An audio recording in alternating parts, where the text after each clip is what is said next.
So we're back with part two of the interview with Maria Pei, and we're so thankful that you're here with us. And also how you've been so open about such a tragedy that I know both of us started to get a little teary-eyed, like, yeah. and thinking, and well, I shouldn't speak for you, I'm sorry, Lainey, but speaking for myself, that I don't know if I could have risen up out of that. I really, think that I would have just been down on the ground, and I don't know what would have helped to bring me back. But it sounds like you have such fortitude, and also I think so much love for your sons that you were driven, maybe. I mean, I can't think of another word, to try to find them again or to connect to them again. But if you could talk to us about that. Yeah. Oh, I'm sorry. I'm so curious. What made you think that that was even a possibility to be able to connect with them? Yeah. I would say I didn't think it. I felt it.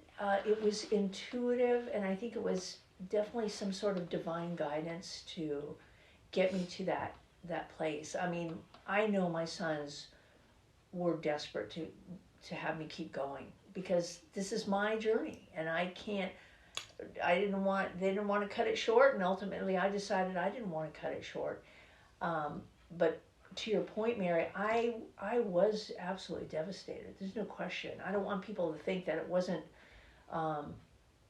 just utter despair at the beginning. And I'll tell you an interesting story, because I had a kind of an epiphany. I'd been out.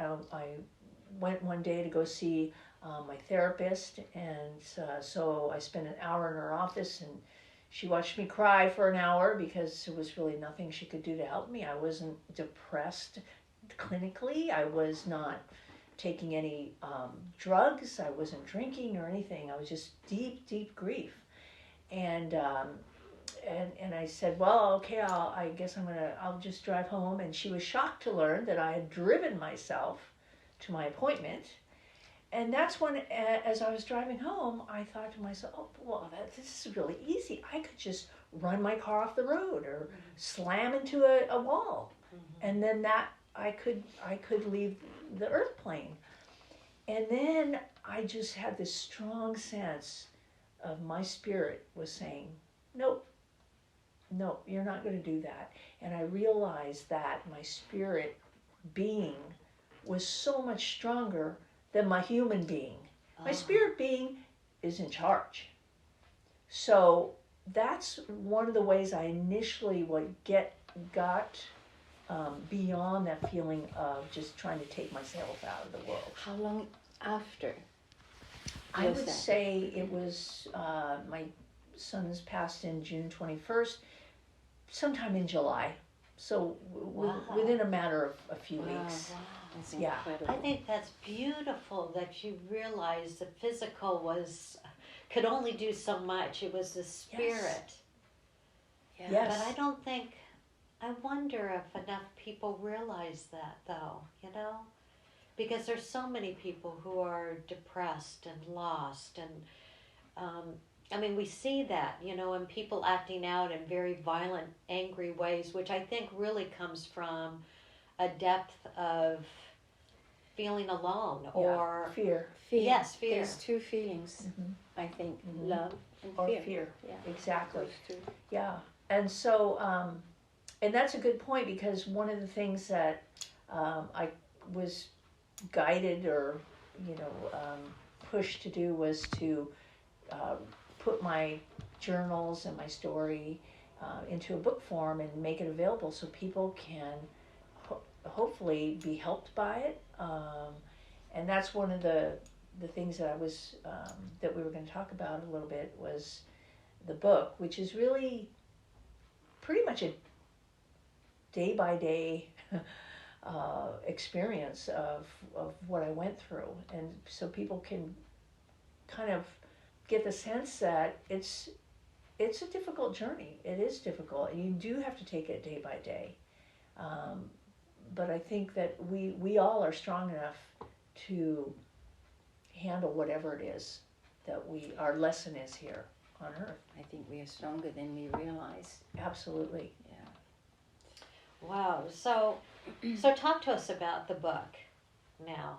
I mean, and when did that practice of writing things down begin for you?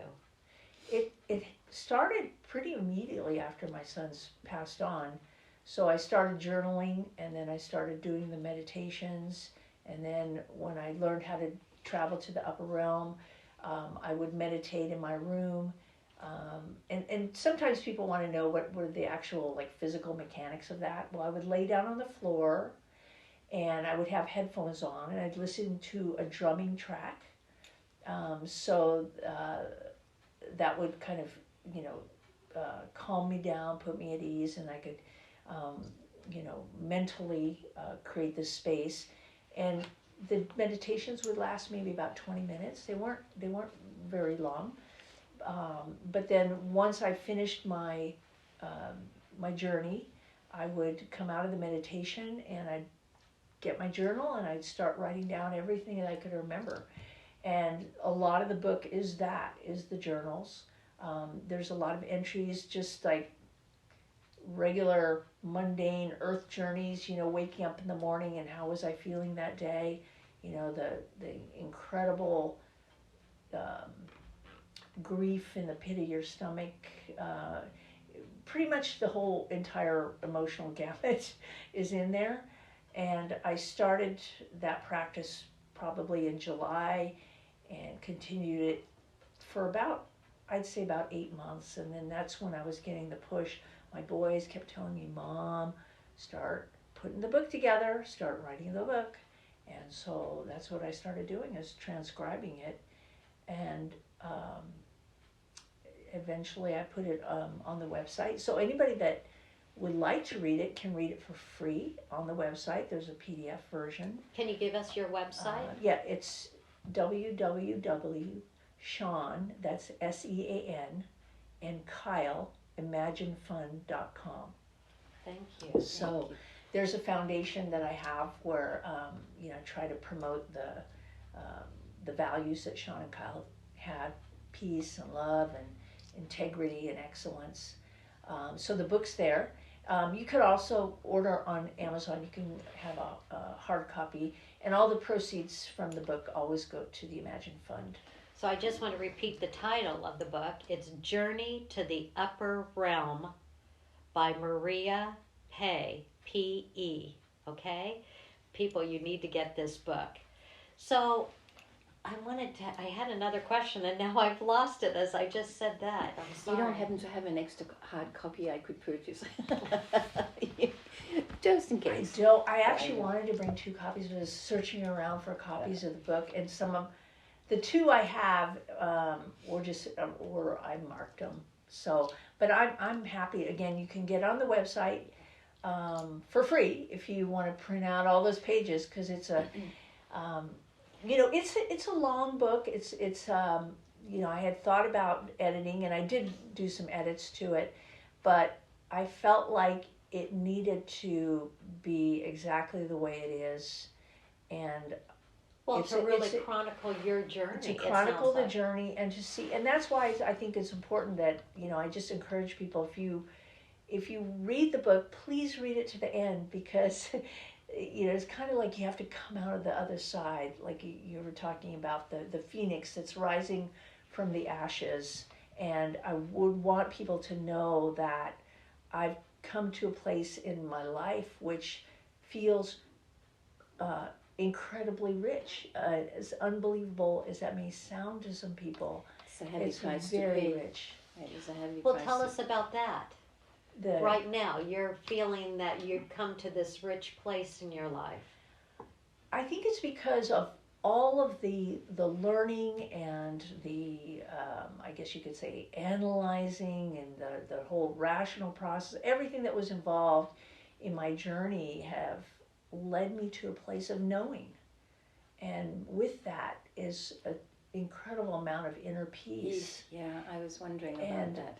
Very little fear. Now, of course, I'm still human, so I'm going to have all those human emotions again, but I think I have a sense of awareness and a sense of the larger consciousness that makes me, just, I don't know, what's a good word? Just more serene and happy and really enjoying connecting with other people who are really other souls and spirits that are on a shared journey. I'm struck that you have never said that you experienced anger or a sense of revenge. I mean, obviously your ex-husband, killed himself, so you couldn't really get back at him. But I think that some of those basest instincts within myself would rise up, and I just want to rub onto somebody, and Well, I was absolutely angry about what had occurred, and there were a lot of times where I just couldn't understand why he didn't come and kill me. Why didn't you kill me too?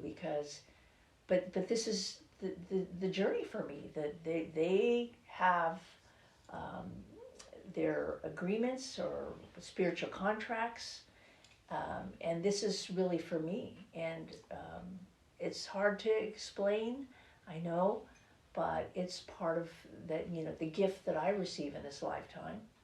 And so you do call it a gift? Absolutely. Wow, that is truly remarkable. Yeah. Wow. I remember Wayne Dyer talked about his sister-in-law had been in a very, very serious accident where she actually died but came back again. And he said what was so remarkable about her, when everybody was scrapping around and arguing and getting upset about mundane things, she would just stand back and have this very peaceful look on her face. Nothing bothered her because, like you said, the knowing, she just knew that there is something else, something wonderful and magical. Yep, absolutely. Yes. And you do exude to me peace. You're peaceful. I would agree with that. You definitely exude that. Yeah. Even when you first walked in, I sensed someone who was very serene and what's happy. It's deeper than that. Content with who they are. Mm-hmm. Content with where you are. Yeah, you think it's amazing. So I'm 62 now, but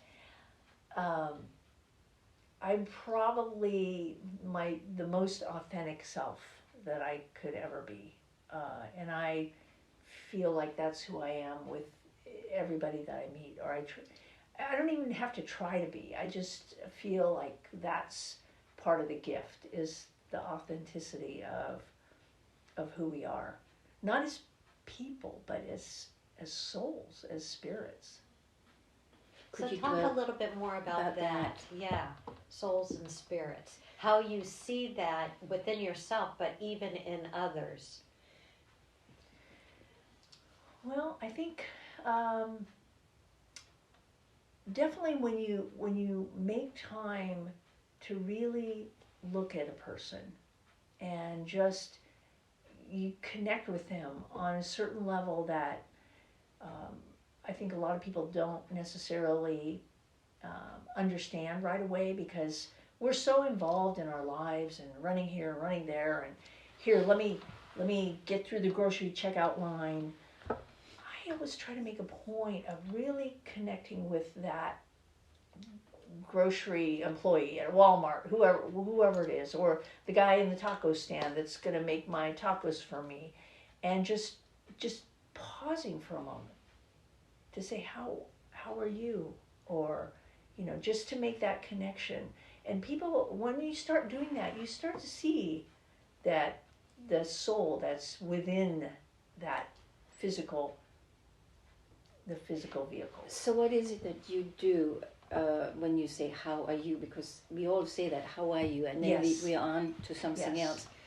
So what is it that makes how are you extra special? Because I think it's definitely a focus, and it's the eye contact. Okay. And then just really pausing and taking it in, taking that moment. Yeah. I think you're right. When we really take the time and really look at somebody and then say something to them, we can see them opening up. That's so I mean, true. I that's the only way I can put it. I can see them come almost more to life. You know, like even like you're saying, a checker at the market, right? And they're doing something else. They're over there scanning. But if I really take a moment and they look at me, I look at them, I say something like, "Oh, I love, your hair and what you're doing with it," or something, and it's just amazing how then you see them stop. That's absolutely right. And sometimes there doesn't even have to be any words or any verbal interaction at all. And it's just a beautiful thing to be able to stop and do that.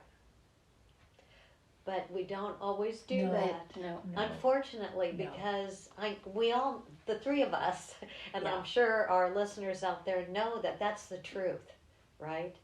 That we need to stop, that we need to be present in the moment, whatever that moment is, as best we can be, right? But so often we are just skedaddling all over the place. There's a great rather than being. A Buddhist monk, I think her name is Deepa Ma, and she said, and this always stays with me, is that whatever you are doing, be aware of it. You cannot separate meditation from life.